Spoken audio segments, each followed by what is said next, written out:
Hey, this is part 2 of my unscripted ramble through my poster.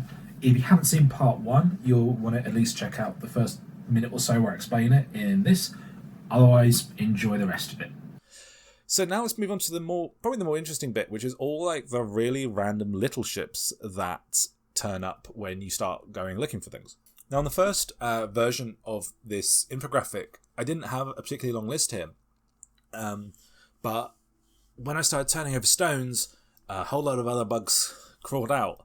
And it might be a good time to speak about like how I was finding these ships. So some things were certainly already on the wiki, and other people have done that research before me.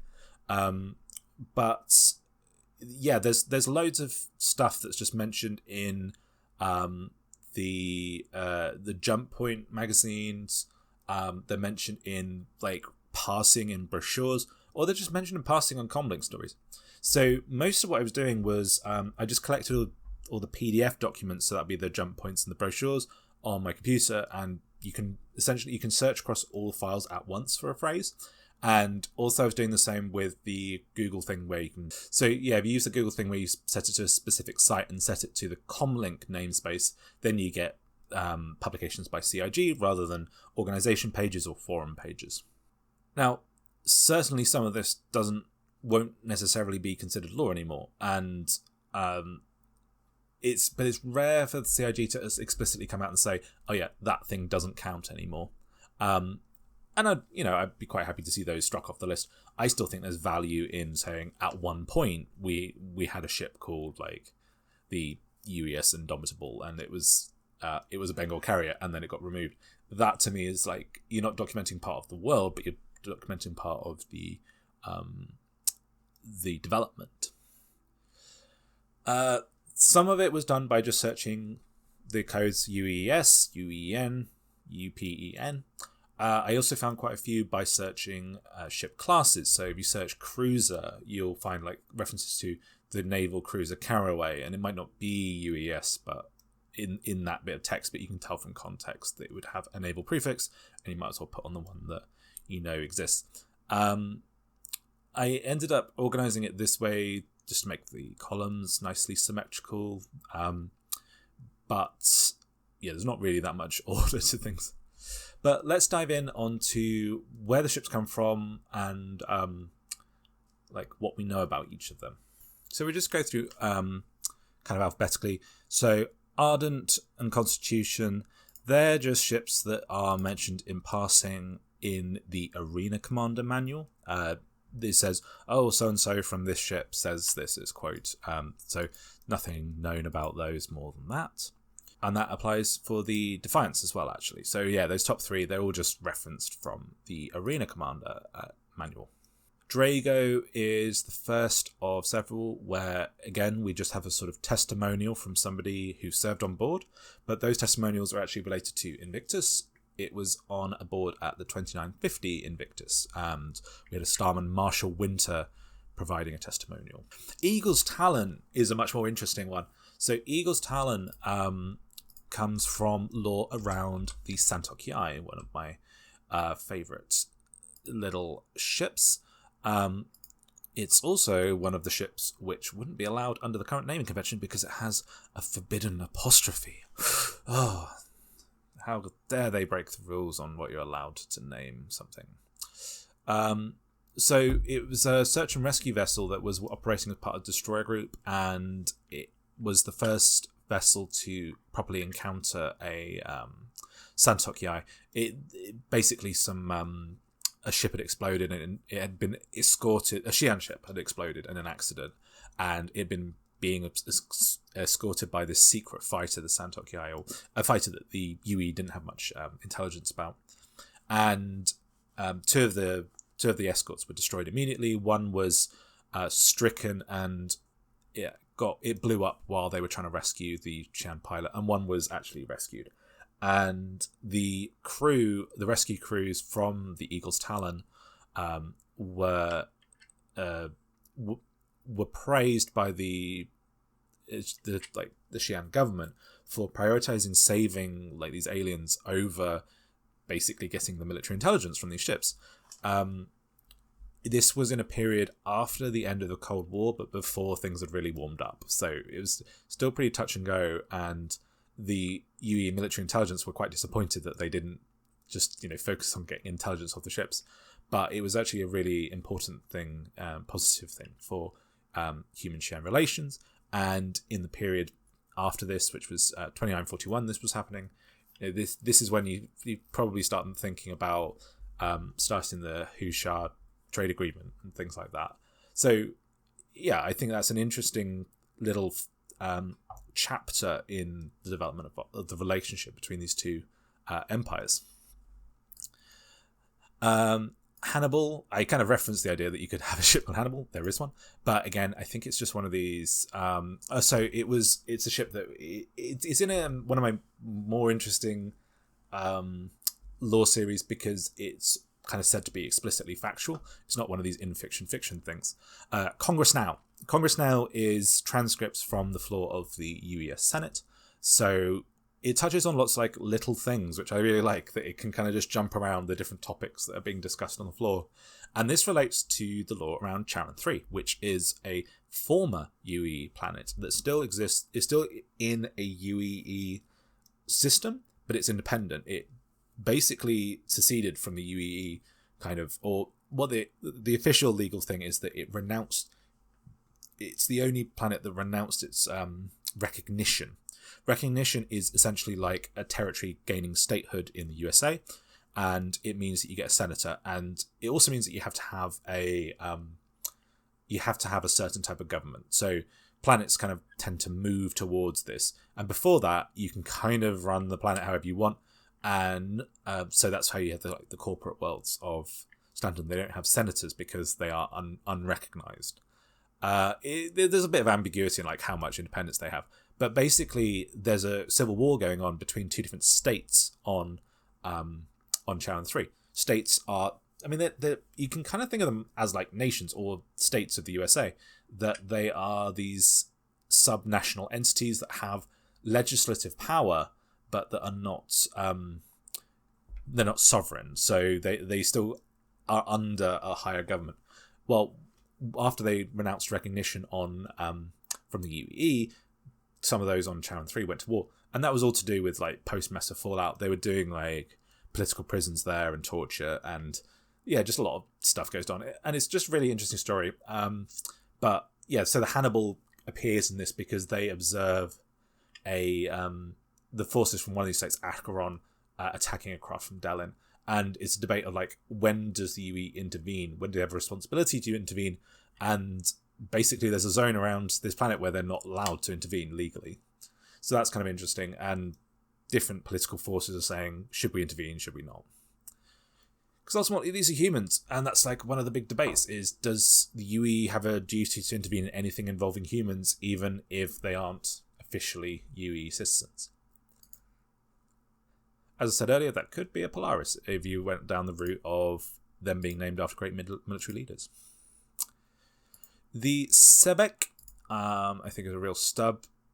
Yeah, so this comes from the lore around a fighter squadron. I was saying earlier, you got these fighter squadrons. The 36th is a Gladius unit. I think it might be the each day of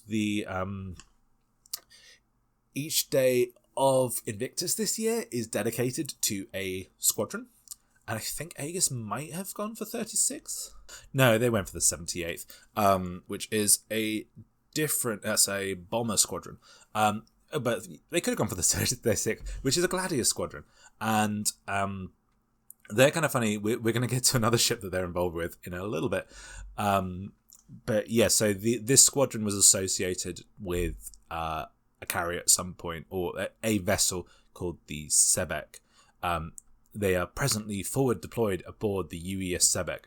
So when they say deployed aboard, I didn't want to put that as a ships of known type, because, okay, so it is a carrier of some description, but is it a carrier? Is it an escort carrier? If they're not going to say, I'm not going to make the jump myself. Yeah, it's a borderline one. And But it does speak to the interesting relationships that you have between different parts of the Navy. You've got these like flight wings, which are organized into squadrons, and then you've got the carriers. And you'd think that maybe a squadron would be under a carrier, but in the law, it appears that actually they're kind of more independent units. So something like Squadron 42 has its commanding officer, which is Colton, who is Mark Hamill, and he has his sort of unit under him, essentially. And they're currently assigned aboard a certain carrier. I guess we see them at the Stanton. But that could change. Like, if they want to be redeployed, they don't need to redeploy the whole carrier. They can swap out the carrier, and there's like a separate command structure there. The original person who made Squadron 42 famous, Aria Riley, she is noted as being rare for having headed up a flight squadron, Squadron 42, and then later switched and become the captain of the carrier. And that's considered uncommon. We have stories of people being the Void Rat story, in that there's it's implied that the whole squadron kind of got not demoted but reassigned to a worse place, and in doing so they reassigned what carrier they were assigned to, and they got assigned to this really crappy old carrier that we're going to get to later. So I think that's interesting, the way that the relationship between different parts of the Navy is a little bit more complex and fluid, and not simply a straightforward hierarchy. There's sort of parallel hierarchies and some flexibility on that. Solomon's an interesting ship. It appears only in one place. It is on the wall of the Central Business District area of Lorville, and it is named after Solomon Hurston, who was the CEO when they purchased Hurston, I believe I'm saying. Now, it wasn't his idea. That was his daughter, Magda Hurston, who the moon Magna is named after. But yeah, he was in charge of the company, and presumably he was giving lots of money to the UEE because they also put his name on a ship. We don't know anything about that. The Veldor is, so it only appears in the Hammerhead brochure. It is saved from destruction by a hammerhead, the Elizabeth Cahilia, at the Siege of Tiber. And that was the flagship of that. So flagship just means the ship which contains the ranking officer of the group. So you'd have a group of different vessels, and then the ranking officer, usually like an admiral or a commodore or something like that, would be the flagship. It doesn't necessarily mean the flagship of the whole Navy, which would, I guess, be the Retribution. Next, we have three of the some UPE ships. So these are from the UPE, the United Planets of Earth. So the UPES Arrowhead, it appears in the Prowler brochure. It relates to the advanced boarding troops that the Tavaran had, called the Norla. I thought it was Norla. And this is kind of dark, I think. So there's this quote. It goes, "You never knew, that was the thing. You never knew, and you were never truly safe. There was no such thing as secure space anymore." And that's from Starman Peter Tutomi, who was on the UPES Arrowhead. And that's a quote about how awful it was to have the Prowler. I don't know how people feel about Esperia using the traumatic memories of naval people to flog their ships. Like, hey, you know why this ship's great? Because it scares the shit out of the Navy. You know, it's a little bit close to the bone when you're quoting, you know, lowly starmen about how much they're like got PTSD about this ship. I don't know. Maybe that's just me. But yeah, we don't know anything about that, about what the ship would be. But other than the fact that it was a UPE ship that contained someone who was not particularly happy to be around Tavaran raiders. Similarly, the Horizon came from the Talon brochure. Again, it's someone saying how much it was pretty terrifying to be attacked by Talons. So this is someone from the fighter squadron, the 12th Fighter Squadron, that was attached to the UPES Horizon. And I think the Thulsa is also from the Talon brochure. I don't know. I just find it quite funny that, like, you got this company that's going around using Like, can you imagine a company that was like selling AK-47s and the way they were marketing it was quotes from like US Marines who said how awful it was to be shot at with an AK-47 in Iraq or in Afghanistan, and that was their marketing strategy. I wonder if anyone would be writing in letters of politely worded letters of complaint about that. Last couple. So the SS LightHammer, one word, no space. That comes from the lore article about the end of the Xi'an Cold War, which was basically the senator went off and negotiated an end to the war without telling anyone, came back with this treaty and just started telling people that the war was over. And because it takes time for messages to get across the empire, it was kind of confusing because it hadn't yet reached the Admiralty or the Emperor, the Imperator. So there was a real ambiguous about whether or not the war was actually over. And it did take a while. Basically, it took for the messes to be overthrown because they were resisting the idea of a ceasefire. Well, not even a ceasefire because it wasn't a shooting war, but they were resistant to the idea of an excellently negotiated peace treaty. And it was one of the last things that sort of went, okay, let's get rid of these messer guys. I think there's some interesting stuff about whether the Xi'an Cold War was really even something that the Xi'an were interested in, or if it was just something that was perpetuated by the messers to keep a boogeyman that meant that people would accept their rule. But yeah, in this, an officer aboard the LightHammer is reacting to the events of the day, and they watch usual Perry line stuff of, Xi'an fighters on maneuver and stuff and distant. And it's a really boring day, and then they get this message, and it's just about the confusion that's caused. So that was from October the 2nd, 2012, which is actually before the game was originally properly announced on October 10th. And so you can see why the lore would be so much like out of step with what we have now.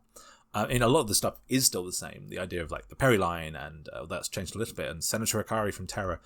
But the idea of a ship called the SS LightHammer, obviously they've changed the idea of how the UE is even like structured, and the aesthetic of the names is very different. So that's why we have this kind of, it's quite seemingly sort of probably the name which sticks out the most out of this entire list is this one, because it has a strange prefix, a strange typography to it, and kind of just a strange aesthetic about it. And finally, the last ship of unknown class and type is the Nova, which I think actually gets referred to as the Nova Search and Rescue, as like this whole name. It's from the Hornet brochure, which is one of the oldest brochures, and again, it's one of these ones where it's called UEEN, which is a little bit strange. And in the story, they tether 3 Hornets to it. It gets knocked out by an explosion and or an EMP from a reactor, and they have to tow it out on 3 Hornets, which is quite. I think it's quite a funny thought. The idea of like a ship sort of slung between 3 Hornets. Let's have a look now at.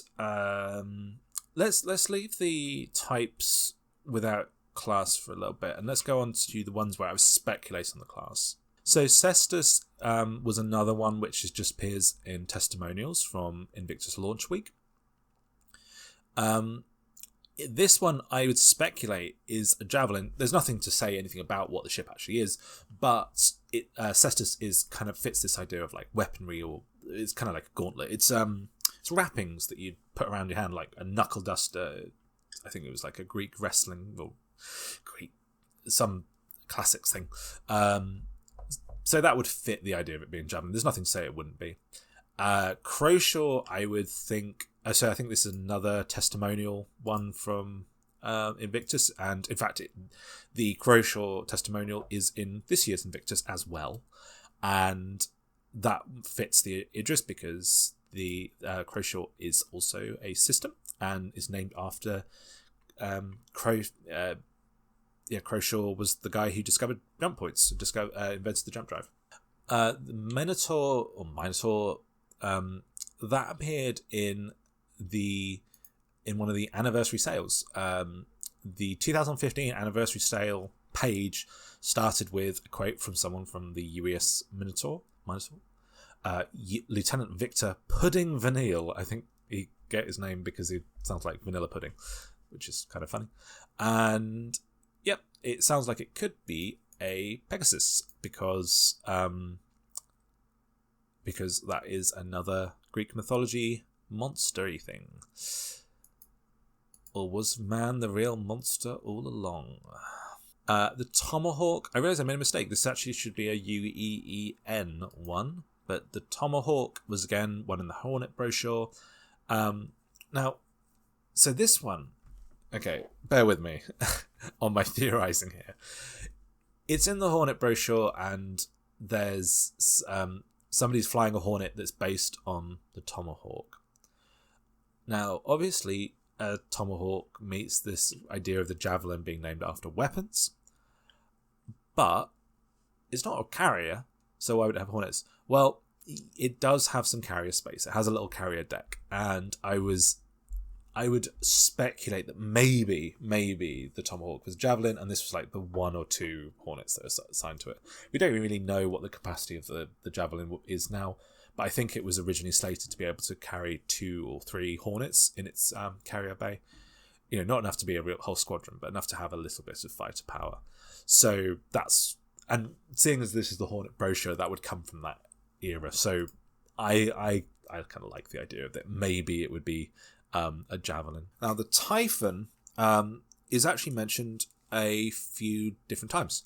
So it appears in a portfolio piece about Squadron 214, which is a gladiator squadron that did a raid on Virgil, the Virgil system raid 2932, which is quite an interesting story. And that's the squadron that Anvil Aerospace actually dedicated this year's Invictus launch week to.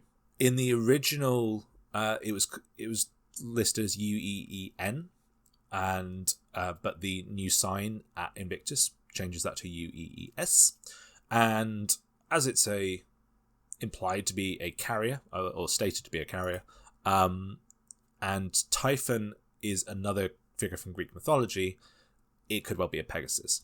Typhon was a serpent, and it was defeated by Zeus, kind of like a Leviathan figure.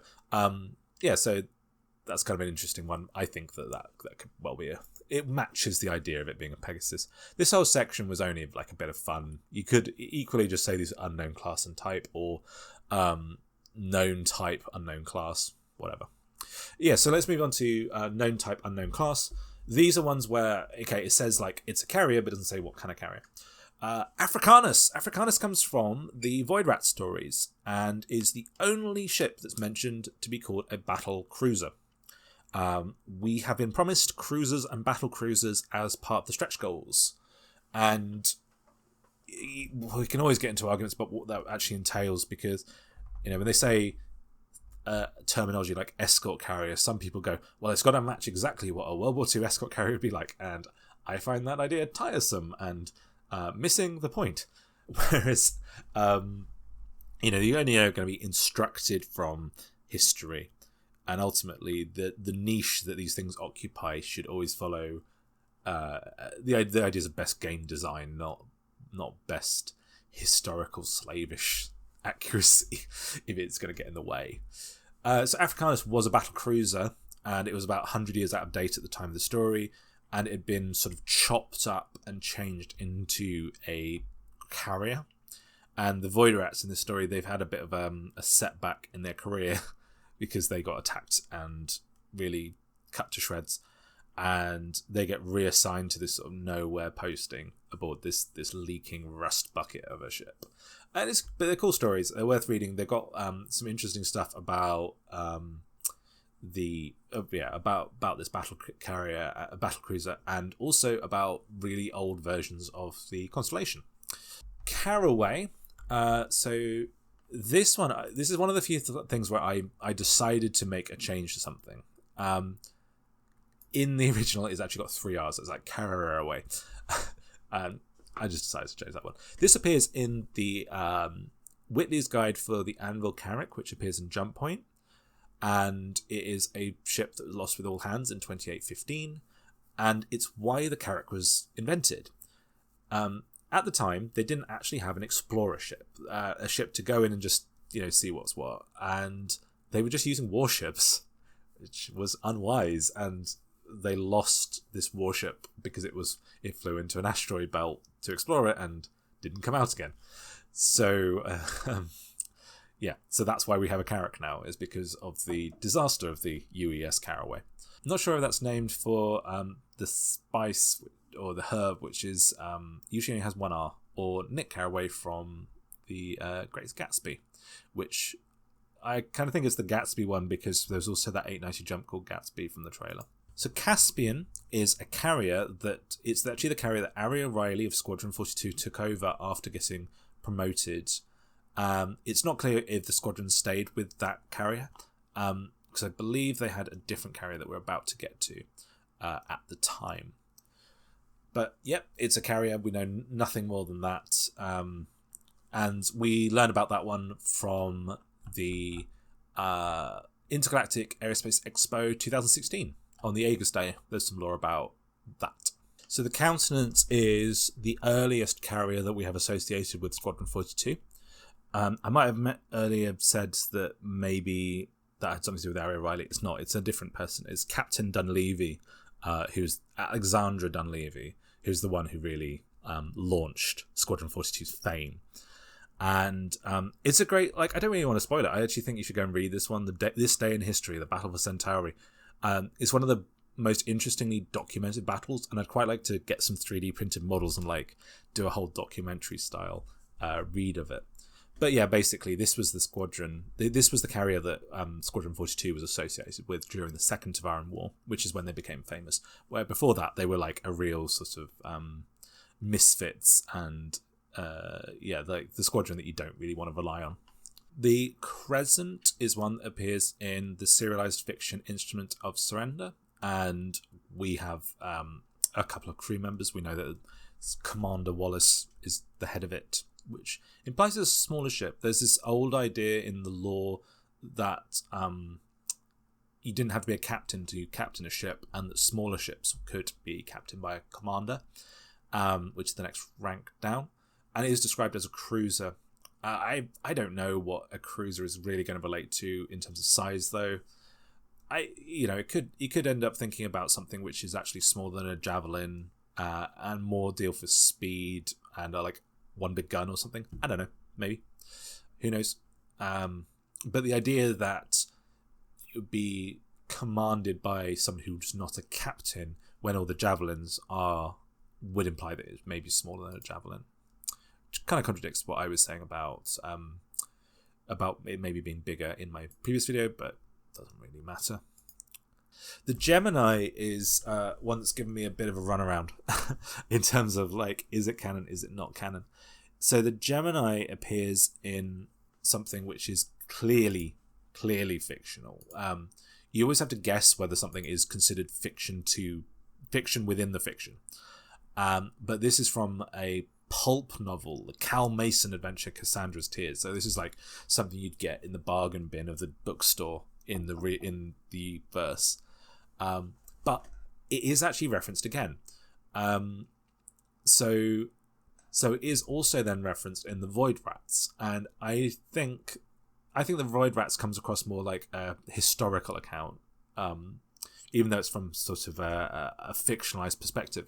But I think if you've got two different pieces of fiction referencing the same vessel, then you would say that the specifics match up. You would say that it probably is. They're both referencing something real, even if what they say about them is fictional. It's described as a carrier. It's described as having it being a nice new carrier with F8 Lightning fighters rather than the old Hornets, and it fought a big battle in the Centauri system, which is apparently what happened. Now, I almost put this in the section about speculating on the class, because as a carrier, it could be a Pegasus, because Gemini can refer to Castor and Pollux from Greek mythology, but then they're not monsters like or not, they're not creatures like Pegasus and like Chimera. So yeah, so like I decided in the end to not speculate on it being Pegasus. Gilchrist is the only vessel which has UEES, and that is wrong. So Gilchrist was the small corvette that Hester Polaris was piloting or commanding during the First Tavaran War, which made her famous. She died she died after the battle, but she basically was repelling boarders while sticking it to this Tavaran ambush force, and she killed like three different capital ships while also fighting off people that were like trying to get on her bridge. But therein lies the problem. That was before the UEE, so it should actually be UPES Gilchrist, but it says UEES. Now, you could actually say that, well, after the First Tavaran War, they changed to UEE, and therefore it would have been renamed as the UEES Gilchrist, and that's the name the vessel had when it was decommissioned, so that's its official name. I don't know, it's probably just like, one letter missed. Let's not worry about that. Integrity is an interesting ship because it is probably the most recent reference to a cruiser, and it is the only ship I know of that was given to us via Galactopedia. There is it is the topic of an in-fiction documentary called Integrity and Honor, I think, and basically some journalists were allowed to sit on this cruiser for a while and document like behind the scenes, fly on the wall sorts of documentary. So Olympus is an interesting one and a controversial one, or one that's caused a lot of controversy. So this relates back to what I was saying earlier about the 36th Fighter Squadron, who were related to the Sebek. Well, actually, its origin is in what's regarded as one of the most embarrassing disasters in their history, where in 2571, this carrier, the Olympus, wanted to destroy some criminals. Really, really wanted to, and flew too close to a planet and crashed. And the survivors became this new squadron. But yeah, it's kind of an embarrassing situation. They crashed into Ashana in the Null system, which is pretty much the nastiest human system. It's an unclaimed system full of slavers, kind of people who make pirates look nice. So definitely not somewhere you want to hang out, and it's not a nice place to grow up. I can't remember who the character is, but there's a character who grew up on Olympus, and it's like Tasha Yar, her backstory in Star Trek. Now the controversial bit is the concept art for it basically looks identical to a Bengal, but a Bengal weren't around 2571. So yeah, you get a lot of people going, actually, that shouldn't be like that. In that case, so it has been confirmed that it wasn't a Bengal; it was something that predated the Bengal. I'm on the side of the concept art is fine, because if you look at, say, battleships, let's not say battleships because they have a little side of things. Let's say aircraft carriers. If you look at various aircraft carriers from various nations through time, there's a lot of similarities. And in terms of silhouette, you wouldn't necessarily, apart from a few really strange ones or really, really early ones, you wouldn't necessarily pick out massive differences. The kinds of differences that already exist between different generations of concept art from the Bengal, really. That's the battle range that we're thinking about. But what you do notice, if you actually put them side by side, is that the massive change in scale. A lot of them, they'll change in scale, get much longer, but they'll get change in all dimensions. So although the overall shape and silhouette doesn't change, the scale does. So I don't think there's any conflict with them saying, oh, actually it's a Bengal, but it's a bit smaller or a bit bigger, and that was the predating thing, the I don't know what they call it, the Lynx or something, that was this Olympus carrier, or it could even be 2 or 3 generations earlier. We're talking about a long period of time. So I've never had an issue with the concept art myself, but it is quite clear that they drew that before they worked out the timeline. and it probably was just a Bengal carrier. But I don't think they need to change it. Just think about the scale, maybe. So the Solus, UEEN Solus, we learned about from the portfolio piece about the Intergalactic Aerospace Expo.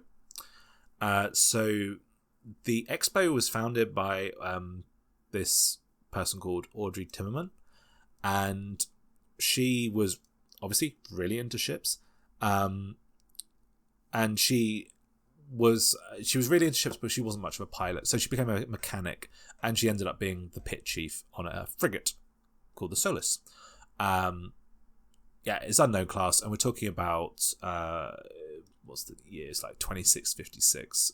So I think the Idris would have been around at the time, but it doesn't match any pattern, so I can't speculate on what it was. But it was a frigate, so that would put it in the same class as an Idris. And the virtue, the virtue we have from the journals of a lieutenant who's serving on it, or was serving on a squadron associated to it. This is back in 2587, so its carrier it predates the it certainly predates the Bengal, this guy who is Eli Price, who's a naval combat pilot.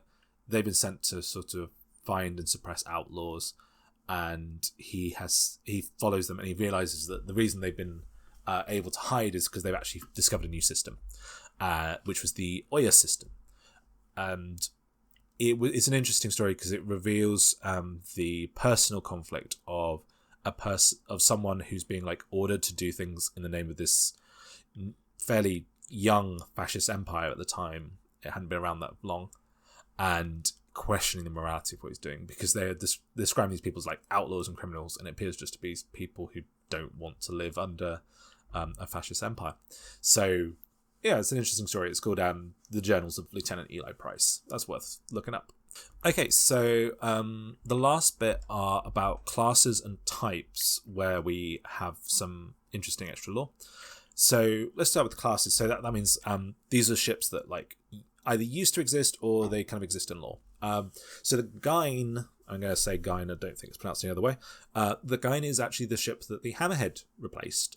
So I assume it's a patrol boat, although I think it's implied that it was retrofitted from some other thing, so it wasn't really a proper patrol boat like the Hammerhead is. Indefatigable is, as again, a bit of a controversial one because it's been removed from some lore, but it remains in others. So Indefatigable class is the only thing which we've had described as a battleship. One place it used to appear was in the Galactic Guide for Cathcart system and the pirate city of Spider, which is made out of old derelict ships. And at one point it said, there could be like Indefatigable class battleships in there. And then later this was just changed to battleships. So they removed the idea of there being this class. But a place where it remains is in the lore for a ship called X-12. X-12 is a Vandal carrier that was captured, and this gave us two very valuable things. It gave us the Scythe fighter, which was then sold in limited numbers. The idea is that actually you were buying literally the slightly modified version of the fighter that they found there, like a legitimate Vandal construction, with Isperia having tweaked it for human use. But it also gave us the material for studying the Vandal language, which hadn't been worked out. And it was sort of a treasure trove, and all that information ended up at the University of Moscow, where they've been trying to work out the Vandal language. So we've been like a few hundred years without ever being able to work it out. I'm sure they had some theories, but sometimes you need a Rosetta Stone to really crack it. The reason it gets kind of controversial is because at that point they say that X-12 was the size of an Indefatigable class battleship. At the time, the only capital class ship we knew of was a kingship. So everyone goes, oh, it's it's a Vandal capital ship, therefore it's a kingship. And this kind of permeated a lot of people's perception of it, that X-12 is a kingship, and a lot of references you'll find to it say X-12, kingship, X-12. I recently looked into this and I couldn't find any reference to say that it was a kingship. It doesn't say it in the articles. It doesn't say it in the Galactic Guide for the system where it was found. And unless there's a reference in a video somewhere, they never actually say this was a king ship. They say it was a Vandal capital ship and carrier. And since that was published, not only has the king ship become much, much bigger, we also know about the driller capital ship, which also carries fighters. So I kind of think it actually fits the driller description more. The reason why it's controversial is because the Retribution is supposed to be by far the largest ship that the UE has ever produced, and it's kind of implied to be designed to go toe-to-toe with king ships. And if you've got another battleship which is the same size as king ships, as it's said to be, that X-12 is the same size as an Indefatigable, then it kind of diminishes the punch of the Retribution. If, on the other hand, the driller is the same size as an Indefatigable, or some other class of Vandal carrier is the same as an Indefatigable, then that's fine. You know, that doesn't undermine the Retribution. But it's ambiguous. It doesn't need to be nailed down in my view. The question is whether that battleship still exists at all. It could entirely just be that they're going to change it. They could remove all references to the Indefatigable. So then it will just become something we record from development. Speaking of which, the Jupiter, because we have some new interesting information, I suppose. So the Jupiter appears in the portfolio about the Crusader Industries, and it is a carrier of theirs. Now, recently, in fact, last week, there was a Star Citizen Live event with John Crew and someone else from the ship's team, whose name, escapes me. And they were talking about military vessels. And people in chat were like, where's the Jupiter? Where's the Jupiter? The Jupiter was specifically cited as an example of a ship that's mentioned in lore that we probably won't ever see. Or it wasn't saying like, we have decided you're not going to see that. But they're saying like, just because we say they make a ship called the Jupiter, or have made a ship called the Jupiter, doesn't mean we're committing to making that in a way that you can see. You know, they're going to talk about cities that we're never going to get to explore. They're going to talk about people that we're never going to get to meet and never going to get to see a picture of. That's fine. And, people should be comfortable with that.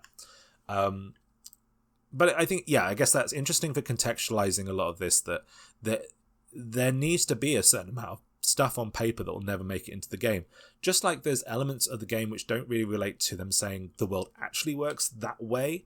If you get arrested, you don't blink your eyes and you're teleported to a prison. There's a certain level of abstraction, and you have to kind of take into account that abstraction in enjoying the game and not try to nail down everything as being like realistic and consistent with reality. And you can point to times when I'll be getting into arguments about realism and reality, and it's always worth thinking about that, because I think it's worth separating one's thoughts from what's making a good game, what's like helping designers rather than like getting in their way. But if you follow things that I talk about, I have some opinions on like how far do you take that argument? How far do you take the idea of when is it something where you go, oh, it's just a game, you kind of have to not be too strict with it, and when is it worth kind of putting in the extra thought to make something that's like really, really special and perfect. Finally, the Reaper. The Reaper, don't even know the type. It's described as a vessel in the same story that gives us the SS Lighthammer, so it's probably the most tenuously defined other known class. There's a whole bunch of other ship names that are associated to manufacturers, and other historical ships like the Stiletto, which is what the Gladius replaced. There's like a list of those. Anvil Aerospace is said to produce like a whole bunch of ships that we've never seen any art for, and maybe those names will be used in the future. We don't know, and there's no like nobody should be angry if they think of a cool name and then go and retcon that in where previously it said like Indefatigable. But let's talk about this last section about which I skipped over earlier, the types currently without explicitly associated class. So this is where, okay, I like we say there's an Indefatigable battleship. What I mean is like nobody has ever said that this ship that we've seen art for that we're definitely going to get goes to these classes. These classes come from a really early lore builder document where they're trying to like map out what the codes would be for each of the different classes of ship. And I just think it's kind of interesting to put here that there was at some point a plan to have a battleship that we've also seen a name for. We have as stretch goals the idea that we'll have a proper battle cruiser and cruiser. I mean, they could turn around and say, well, actually, we think that meets the idea of the Corvette that we had with the Polaris or whatever. This is what we're taking as fulfilling that stretch goal. Who knows? Same with frigate light. Transport. I mean, the one that's controversial here is AOG, the tanker, because we have the Starfarer Gemini. It's a tanker. It's a military tanker. Surely that would be AOG. Yeah, okay.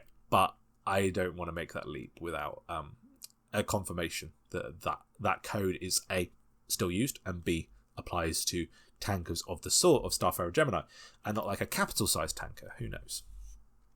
So that's like my rambly run-through of my poster. It's a super low effort, just me talking while looking at the picture and occasionally looking up stuff on the wiki. But I really enjoyed making these, and I'll continue to update them. And I just thought it might be fun to give you a bit of behind-the-scenes stuff on what's gone into it, in terms of the research and how all these things relate to each other. If you enjoyed it, let me know. If you didn't, I'm not planning to do this. It just, the mood struck me. I'm not planning to do it often. So, yeah. I hope you have a good week and see you in the verse.